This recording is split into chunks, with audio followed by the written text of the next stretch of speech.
بسم اللہ الرحمن الرحیم۔ السلام علیکم۔ اللہ کے کرم سے آپ سب ٹھیک ہوں گے۔ آپ سب سے درخواست ہے کہ میرے چینل کو سبسکرائب کریں اور ساتھ میں لگے بیل آئیکن کو دبا دیں تاکہ آنے والی ہر ویڈیو آپ تک پہنچ سکے۔ کسی جزیرے میں ایک امیر رہتا تھا جسے شکار کا بہت شوق تھا، مگر شکار کو جاتے ہوئے ایک جگہ کسی غریب ٹوکریاں بننے والے کی زمین پڑتی تھی۔ اس زمین میں نرسل اگے ہوئے تھے۔ اس کھیت کی ناہمواری اور نرسلوں میں سے گزرنے کی تکلیف امیر کو بہت ناگوار معلوم ہوتی تھی۔ ایک دن امیر نے غریب کو بلا کر کہا، تم یہ زمین ہمیں دے دو۔ غریب نے جواب دیا، حضور میرا تو گزارا ہی اسی پر ہے، میں بیچنا نہیں چاہتا۔ اس پر امیر ناراض ہو گیا۔ پہلے تو اس نے غریب کو خوب پٹوایا، پھر زمین پر اگے ہوئے تمام نرسلوں کو آگ لگوا کر جلا دیا، جس پر غریب روتا ہوا بادشاہ کے پاس چلا گیا۔ بادشاہ نے امیر کو بلا کر حال پوچھا تو امیر نے جواب دیا، بے شک میں نے اس ذلیل آدمی کو اس لیے مارا اور اس کے کھیت کو جلایا ہے کہ اس نے میرے حکم کی تعمیل نہیں کی تھی۔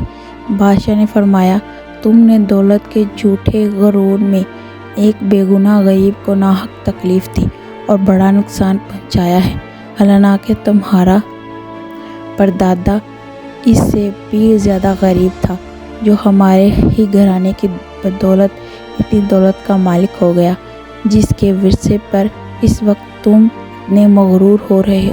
میرے نزدیک یہ غریب تم سے اس لیے بہتر ہے کہ اپنی محنت سے روزی کماتا ہے۔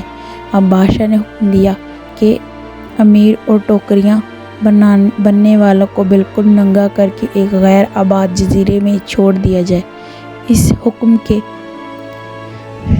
تعمیل میں دونوں کو ایک ہفتے کے لیے ایک ایسے جزیرے میں اتار دیا گیا جہاں جنگلی آدمی رہتے تھے۔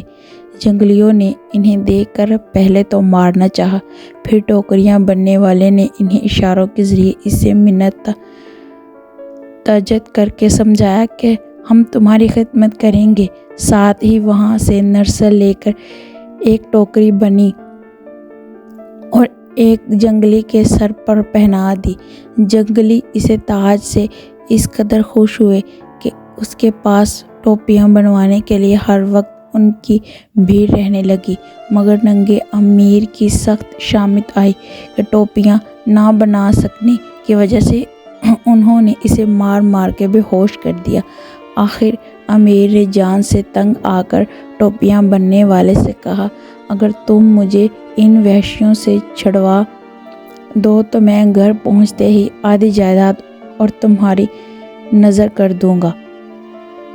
یہ سب سن کر غریب ٹوکری والے نے جنگلیوں کو اشارے سے سمجھایا کہ یہ میرا مددگار ہے، اسے کچھ نہ کہو، جس پر جنگلیوں نے امیر کو پھر نہ چھیڑا،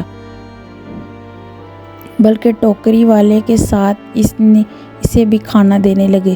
جوں توں کر کے ہفتہ ختم ہوا تو ایک سرکاری کشتی آ کر انہیں یہاں سے پھر بادشاہ کے روبرو لے گئی، مگر اب تو امیر کی یہ حالت تھی کہ کاٹو تو لہو نہیں بدن میں۔ بادشاہ نے سب قصہ سن کر امیر سے فرمایا، تم نے دیکھ لیا دولت کا محل کیسا ناپائیدار اور اس پر غرور کرنے والا کیسا احمق اور نالائق ہے۔ اصلی دولت مند وہی ہے جو ہنر جانتا ہے اور محنت کر سکتا ہے۔ اب جاؤ اپنا وعدہ پورا کرو اور غریب کو اپنی آدھی جائیداد بانٹ دو۔ امیر نے گھر پہنچ کر اقرار کے مطابق آدھی جائیداد غریب کے حوالے کر دی۔ اس طرح غریب نے اپنے صبر کا پھل پایا۔ اس لیے کہتے ہیں کہ ہنر میں برکت ہے۔